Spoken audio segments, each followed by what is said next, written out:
ठोस मजबूत भरोसा अपने सपनों पे करना, जितने मुँह उतनी बातें गौर कितनों पे करना।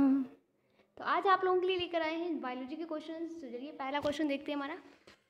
मानव की पाचन नली लगभग कितने फीट लंबी होती है? मानव की जो पाचन नली होती है वो कितने फीट लंबी होती है? तो हमारा राइट आंसर क्या हो जाएगा? 32 फीट। क्वेश्चन नंबर 2, मनुष्य में पाचन क्रिया कहाँ से प्रारंभ होती है? मनुष्य में जो पाचन क्रिया होती है वो कहाँ से प्रारंभ होती है? मुख से प्रारंभ होती है। अगला क्वेश्चन, मनुष्य में पाचन का अधिकांश भाग किस अंग में संपन्न होता है? किस अंग में जाके भोजन का जो पाचन का अधिकांश भाग होता है वो संपन्न हो जाता है? तो वो संपन्न होता है छोटी आंत में जाकर। क्वेश्चन नंबर 4, मनुष्य के जीवन काल में कितने दांत 2 बार आते हैं?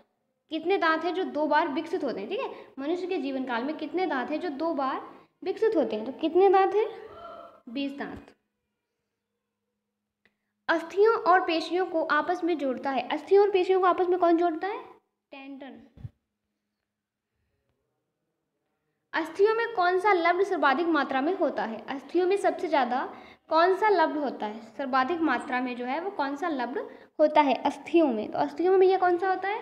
कैल्शियम फॉस्फेट होता है। ठीक है, अगला क्वेश्चन, क्वेश्चन नंबर 7, वृद्धावस्था में मनुष्य की हड्डियां कमजोर क्यों हो जाती हैं? किस लिए कमजोर हो जाती हैं? कैल्शियम की कमी हो जाती है। ठीक है, कैल्शियम की कमी के कारण जो वृद्धावस्था में हड्डियां होती है वो कमजोर होती है। और कभी कभी वृद्धावस्था नहीं भी होती है, मतलब अच्छा खासा भाई 20 साल 22 साल का बंदा और उसकी भी हड्डियों में दर्द है तो उसके अंदर कैल्शियम जो है उसकी कमी हो जाती है, इसलिए हो जाता है।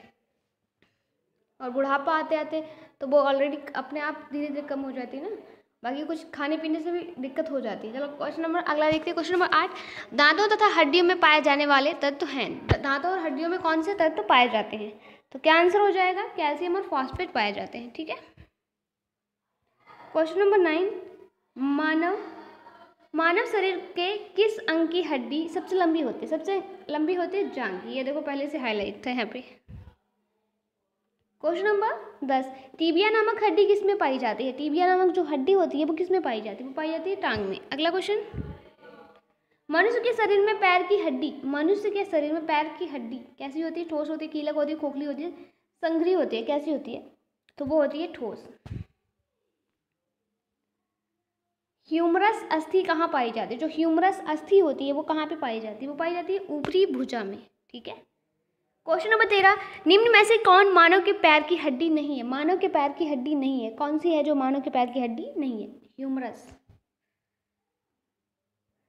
क्वेश्चन नंबर 14, मानव शरीर की सबसे लंबी हड्डी है, मानव शरीर की सबसे लंबी हड्डी जो है वो कौन सी है? सबसे लंबी हड्डी भैया, तो राइट आंसर हो जाएगा फीमर। सबसे लंबी हड्डी फीमर है जो जांघ में पाई जाती है। ठीक है, सबसे छोटी हड्डी मानव शरीर की सबसे छोटी हड्डी, सबसे छोटी हड्डी कौन सी होती है? स्टेपिस होती है। जो कहाँ पे पाई जाती है?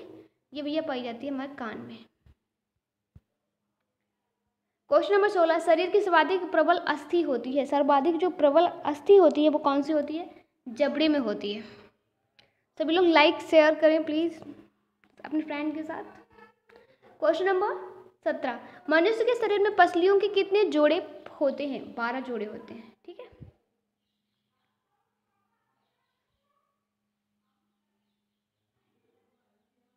क्वेश्चन नंबर 18, मनुष्य की खोपड़ी में कितनी अस्थियां होती हैं? मनुष्य की खोपड़ी में कितनी अस्थियां होती हैं? तो राइट आंसर क्या हो जाएगा हमारा? 8 अस्थियां होती हैं। क्वेश्चन नंबर 19, नवजात शिशुओं में हड्डियों की संख्या लगभग कितनी होती है? नवजात शिशुओं में जो हड्डियों की संख्या है वो कितनी होती है? लगभग 300 होती है। और जो एडल्ट होते हैं उनमें 206 होती है। मनुष्य में कुल कितनी हड्डियां होती हैं? मनुष्य में कुल कितनी हड्डियां होती हैं? सभी को पता है 206 हड्डियां होती हैं।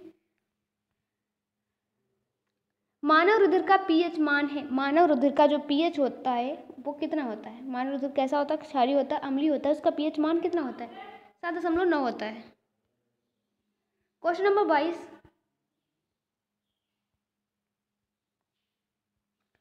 मानव शरीर में रुधिर बैंक का कार्य कौन करता है? मानव शरीर में रुधिर बैंक का जो काम होता है वो कौन करता है?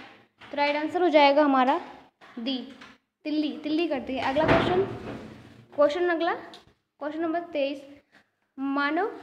मानव रक्त प्लाज्मा में प्रायः पानी की प्रतिशत मात्रा में कितनी भिन्नता होती है? मानव रक्त प्लाज्मा में जो पानी की प्रतिशत मात्रा होती है उसमें कितनी भिन्नता होती है?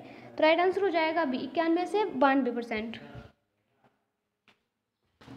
रक्त में पाई जाने वाली धातु है, रक्त में कौन सी धातु पाई जाती है? लोहा धातु पाई जाती है।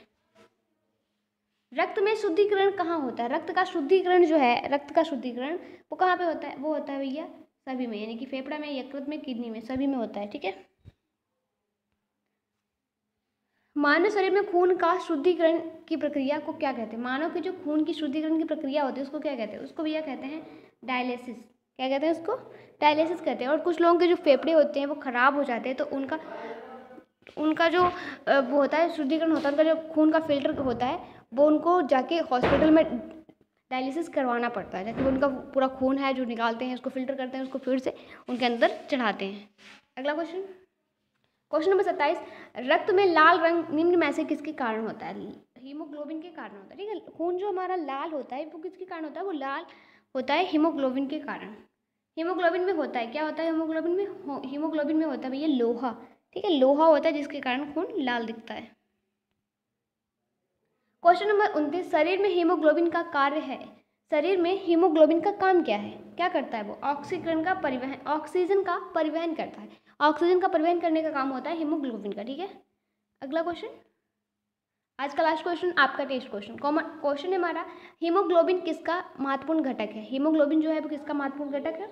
इसका जो भी राइट आंसर होगा आप हमें कमेंट में बताओगे। और वीडियो अच्छा लगा तो लाइक करें, अपने फ्रेंड के साथ शेयर करें। चैनल पे पहली बार आए हैं तो अभी सब्सक्राइब कर लें और बेल आइकन को प्रेस करना बिल्कुल ना भूलें। अगर आप लोगों को कोई भी पीडीएफ चाहिए तो आप हमारे टेलीग्राम चैनल को ज्वाइन कर लें, जहाँ पे आपको सारी पीडीएफ्स मिल जाएंगी। तो ठीक है, फिर मिलते हैं अगले वीडियो में। तब तक चलते हैं, इसी तरह के अगले वीडियो के लिए इंतजार करें। तो चलते हैं, फिर मिलते हैं अगले वीडियो में इसी तरह के क्वेश्चन के साथ। तब तक के लिए bye bye and take care.